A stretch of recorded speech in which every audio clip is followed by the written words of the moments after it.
I know this is not talk you hear from the pulpit, but the young people need to know I walked and I tried to find myself through other men in the church. I've wanted to address the Donnie McClurkin allegations, but I didn't want to be premature at addressing it. But since Donnie McClurkin's attorney has come out and put out a statement about a week ago, and Donnie McClurkin decided to come out and say some things, I felt like we could talk about it. We're going to take a listen to the allegations, and then we will get into what Donnie McClurkin, and then we will get into what Pastor Donnie had to say. Because if I keep trying to say McClurkin, child, it's just, I'm going to be stumbling all over his last name. I don't know why it's difficult, but my tongue just does not want to cooperate. Before we start getting into this video, though, please subscribe to the channel and make sure that you like this video so the algorithm can push it out. Other people can see this video and they can also enjoy other videos that I've created. Thank you. Much love. Now let's go. 2026, where Corletto is now suing Donnie McClurkin. And his first cause of action is violation of the Victims of Gender-Motivated Violence Protection Act. Corletto's second cause of action is sexual assault, and then his third cause of action is for sexual battery. And this again is for all of the incidents that he detailed throughout the lawsuit where he says Donnie McClurkin violated him. Now, Donnie McClurkin's attorney has publicly denied these allegations, calling them categorically false and saying, quote, "At no time did Pastor McClurkin engage in any form of sexual abuse, assault, or sexual coercion of Mr. Corletto." The claims set forth in the lawsuit grossly mischaracterized their interactions, which occurred over a decade and some accusations over 2 decades ago. We know the basics of the lawsuit, but if you want to go and find out all of the details of it, you could go to I'm Not a Lawyer, but I'll put her link in the description below because that's her on the voiceover. She has the lawsuit paperwork and she read it piece by piece in case anybody wants to know what's really going on in this lawsuit, okay? Now, keep in mind, all of these things are alleged and Donnie has not been found guilty of anything, okay? So I am going to now play Pastor, let me be correct. I am now going to play Pastor Donnie's response to everything, because after his lawyer put out his little thing, Pastor Donnie said, hold on a second. Hold on, just wait a minute. Y'all ain't about to do me like you did Tyler and Cosby and all of the rest of the people. I need to speak for myself, and I'm going to tell my people what I got to say. Now, people know that when you're in a lawsuit, you shouldn't really say too much, but I understand why he felt the need to. So let's take a listen. God bless you all. Hey, just came on. I'm about to go into our prayer service. We're in our consecration, and I'm about to go into prayer.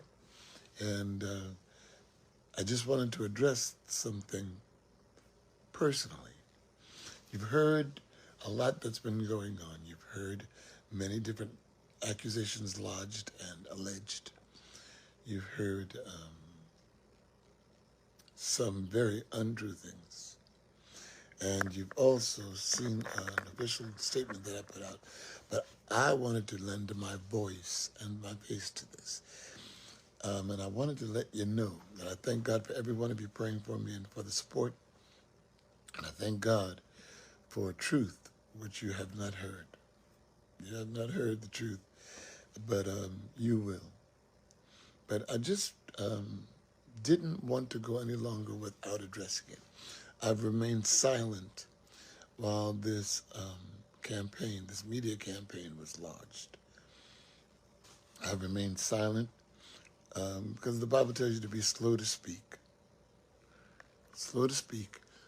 quick to hear, and slow to anger. And so I had to sit back and I had to pray because there are people that look for this to be true. There are people that have already formed their opinion based on the strategic approach of defamation that's gone forward. But I just want to let you all know from my mouth to you, from my heart to yours, that it's unfortunate that I'm trying to be delicate. It's unfortunate that such allegations have been lodged. I don't understand the machinations of the young man's mind. He's not young, really. He's 40 some odd years old. But I've been seeing this fellow in over, well, now it's 11 years, since 2015. And I haven't spoken to him since that long either. But people do things for different reasons. Most of them are monetarily motivated. And it's a shame. It's a shame because to consider yourself or to proclaim yourself to be a victim of something that didn't happen discredits the people that it has happened to. And it's a shame. But the one thing that I do know is that truth will always prevail. And the disturbed minds of other people cannot prohibit the truth from speaking loudly. Although a lie is very loud and boisterous and quick, the truth is very slow walking. And it takes a moment, but it comes to the foreground. I just wanted to let you all know. Although this has caused much controversy and it's caused people to formulate opinions, and it's caused people to vilify and to ridicule. The one thing that I can say is I've tried my best throughout all these years to be transparent. I've tried my best and held up the standard of Christ as best I can. Flawed in many ways sometimes, but transparent. And I transparently tell you that this is all fabricated and untrue. And I'm praying for the gentleman. I'm praying for the gentleman that he would regain some kind of lucid thought and give his life to the Lord, really. And just keep me in your prayers. And that's as far as I want to go with this. And on all, it's circulated through all of the major media markets. And I didn't want to go to NBC and TMZ and People Magazine and all the other places that it's been heralded. I wanted to come straight to you. And the best way to do so is through this social media. So know this, from my heart to yours. This is going to be quite interesting, but God knows, and I rely on the Lord. I rely on the Lord to bring all things to the light. And the one thing I've never done is the things that I've been accused of. Okay, so we have heard the allegations that have been made by Mr. Corletto, and we have heard what Pastor Donnie has had to say in his defense. The only thing that I will say about this whole case, besides it being really sad that things like this keep happening, is that both of these men were adults. This stuff happened over a number of years. We're talking about from 2003 to 2015. And so there is going to be some truth in there. There's going to be some lies in there. And then there's going to be some things that are not being said. And I say that because when people tell their story, they don't always tell the full truth, or they don't remember because so much time has passed. So let's just be mindful to not judge prematurely and let this whole thing play out. Very well-known gospel music artist, friend of ours. Somebody that Nita and Greg us know really, really well. He was up preaching and sending everybody to hell. Somebody know exactly what I'm talking about, and just preaching. And young men were coming to the altar and weeping and crying and weeping and crying to be delivered. After the service was over, one of the young men from my church came to me and said, so-and-so gave me the key to his room. I said, say more.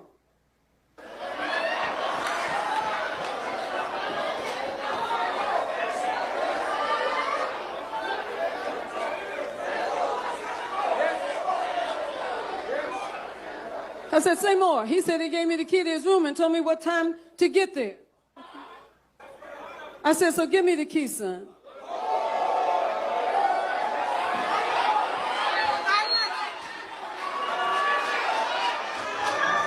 Oh, some of y'all don't know me, but you gonna know me. My son knows me.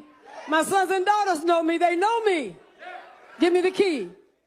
I went to the well-named gospel music artist. I said, did you give this key to your room to my son? Well, yes. I said, so exactly what is it? He said, I said, you just got through preaching. All those boys are weeping and crying.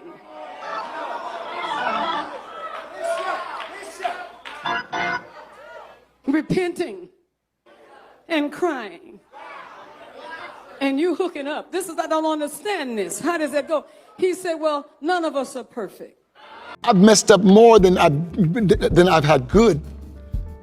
My past relationships were a sprinkling of everything, men and women. Okay, so I want to address something real quick.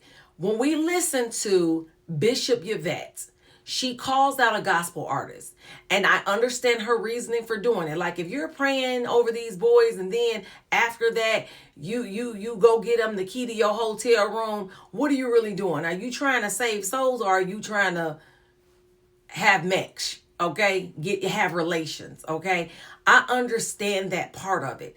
But the other piece that confuses me is when I went to her YouTube channel, because her church is called the City of Refuge, UCC, they had this thumbnail. And so I guess for me, I'm confused, because are we celebrating pride when we should be celebrating the Lord? Are we making it okay?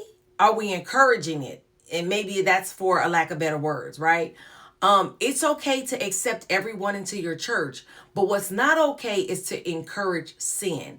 And so while maybe they were just trying to say, hey, we're accepting of gays and homosexuals, it's confusing to somebody like myself. Now, Pastor Donnie has been speaking for years about him being freed from homosexuality. He was on TV One back in 2021 talking about it, and I played a clip of that. I'm going to play another clip, because the one I showed y'all at the very beginning of this video was about 9 months ago. If I'm not mistaken, that's when I think it was filmed. And he had some things that he needed to tell his congregation, but I also think that you need to hear it too. So let's take a listen. I know this is not talk you hear from the pulpit, but the young people need to know I walked and I tried to find myself through other men in the church, in the grand old church. What am I doing? I'm taking the mask off. I'm taking the mask off. I'm taking the mask off. I'm telling the young people I'm coming clean. You want real? I'm real right now. You want real? I'm clear. I'm real. I'm transparent right now. You have no idea how many times I gave myself away trying to find myself. Just trying to feel loved because my daddy didn't cover me. Just trying to feel loved because I didn't have a man to show me what love was. And the only man that loved me lusted me when I was 8, and that's all I knew to look for. So playing the piano, speaking in tongues, but somebody seeing me on the piano and coming and saying, let me help you, only to make me twice the son of hell he was. You don't know what's going on with your kids.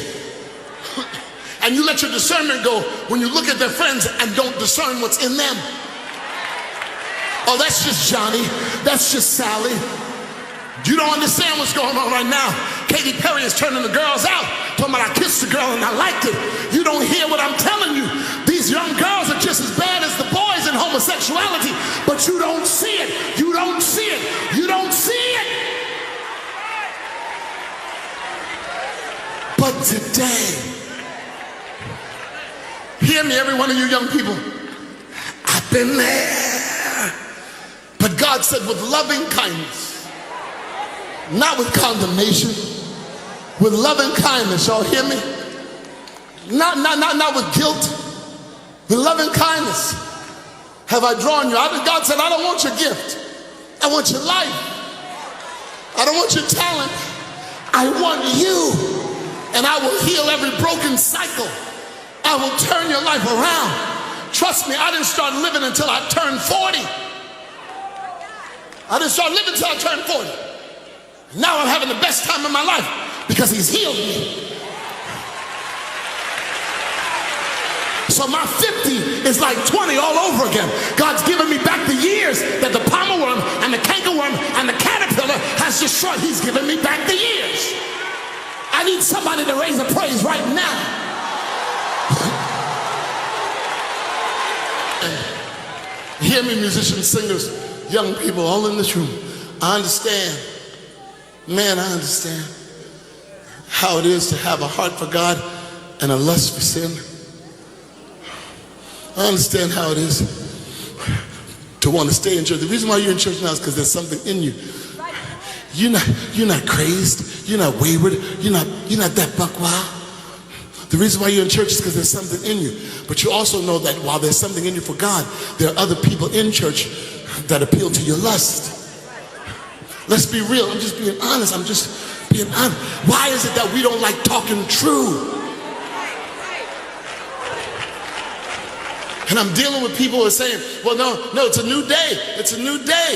It's a new day. And this one fell, and this one messed up, and this one fell, and this one said homosexuality is right. It's just broken people. I can't condemn Tone. I got to love Tone, but I got to tell him the truth. This is not the will of God. This was a really interesting conversation that I wanted you to hear because I saw children in the room when he was talking about it. And adults in the room. And I'm not saying that it was too much for children, but it just made me think about my daughter when she was a little bit younger. And I felt like she didn't need to be friends with a particular person, but I let her befriend this person anyway and go over their house and spend the night and all of the things. And I was like, yeah, something in my gut, my spirit, my discernment told me to stop the relationship. But I didn't want my daughter to feel like I didn't want her to have any friends. And she was already complaining, I don't have a lot of friends. Boys don't like me. She was going through that stage in her life. And I let that friendship blossom. And I should have said, no, this is not your friend. No, you can't spend a night. No. And I went against that. And so I think that he makes a very great point that we as parents need to use our discernment to keep our children safe and keep them away from other children, because you don't really know what that child could put on your child.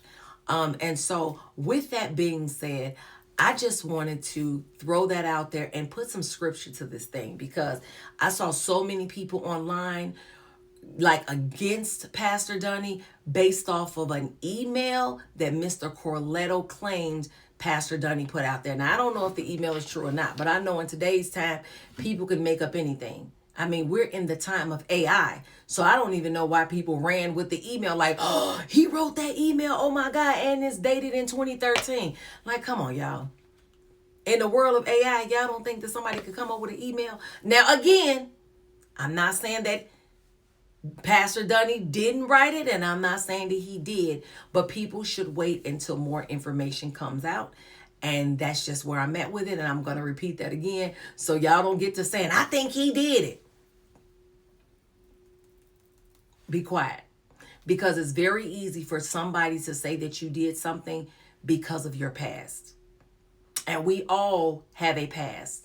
Nobody has a squeaky clean past. It might not be dealing with homosexuality, but it could be dealing with something else. So we need to be mindful of that. Now let's get into the scripture. So 1 Timothy 5:19 speaks about, and I'm paraphrasing here, that when there's an accusation against an elder, there needs to be witnesses.